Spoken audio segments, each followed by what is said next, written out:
और हमारे साथ इस वक्त कांग्रेस के नेता पवन खेड़ा भी मौजूद हैं। पवन जी, आपका भी बहुत बहुत स्वागत। अभी जो रुझान आ रहे हैं उसमें विपक्ष के लिए तो निराशा और मायूसी ही नजर आ रही है और खासतौर से कांग्रेस की स्थिति बंगाल में बिल्कुल नगण्य दिखाई दे रही है। पवन जी,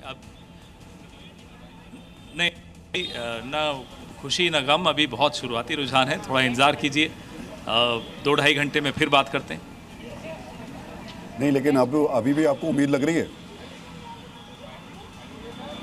हम तो उम्मीद पे क्यों नहीं, हर इंसान उम्मीद पर चलता है, तो क्यों नहीं उम्मीद होनी चाहिए। पवन जी, जितना मैं आपको जानता हूँ, जितना ज़मीन की बातें आप करते हैं, मुझे लगता है कि अब वो उम्मीद वाली स्थिति तो बनती दिखाई दे नहीं रही है, तो अब तो सच स्वीकार कर लेना चाहिए। यार, आपने और मैंने कई चुनाव के नतीजे इकट्ठे देखे और कवर किया, आपने और मैंने आपको कई बार सवालों के जवाब दिए। आप मुझसे बेहतर अनुभव रखते हैं, आप जानते हैं कि 11-12 बजे कुछ हो रहा होता है, 1 बजे कुछ और होता है, तो थोड़ा इंतजार करना उचित है। लेकिन पवन जी, जो टीएमसी की स्थिति बनी बंगाल के अंदर, कांग्रेस खुद मान रही थी कि टीएमसी का शासन जिस तरीके का रहा है, एंटी इनकम्बेंसी बहुत ज़्यादा है, ममता को लेकर लोगों के अंदर नाराज़गी है। आप मान रहे हैं ये परिणाम उसी का एक नतीजा है? अभी परिणाम नहीं है, ये रुझान है, तो अभी चलिए रुझान मान लेते करना हैं। मेरे लिए उचित नहीं होगा, किसी भी जिम्मेदार राजनीतिक व्यक्ति के लिए उचित नहीं होगा। पवन जी, आपने इससे पहले भी चुनाव लड़ा गठबंधन के साथ, हालांकि 2021 में एक्सपीरियंस अच्छा नहीं रहा, लेकिन उससे पहले लेफ्ट और टीएमसी, जब आप लेफ्ट और टीएमसी के साथ गए आपको कुछ सीटें आई, उसके बाद इस बार आपने जोखिम लिया अकेले लड़ने का। क्या ये गलत फैसला हो गया कांग्रेस के लिए?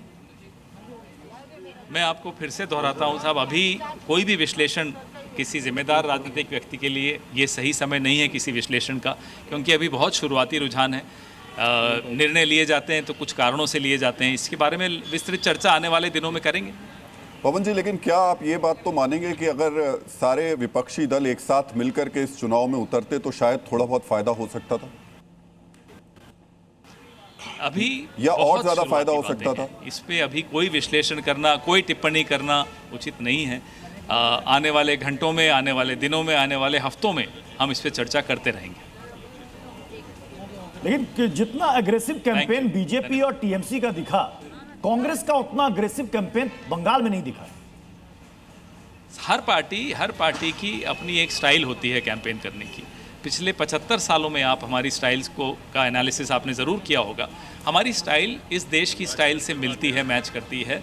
हम अग्रेशन इस देश को ज़्यादा पसंद नहीं आती, मुझे नहीं लगता। ये कुछ वक्त तक एग्रेशन अच्छी लगती है, लेकिन गाहे बगाहे ये देश एग्रेशन का प्रचार नहीं पसंद करता। हम लोग अग्रेसिव नहीं है एज अ कंट्री।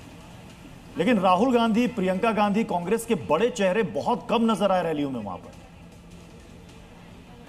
इस पे चर्चा आगे करेंगे हम। अभी तो नतीजों को और रुझानों को आप भी एंजॉय करिए, हम भी एंजॉय करते हैं। धन्यवाद।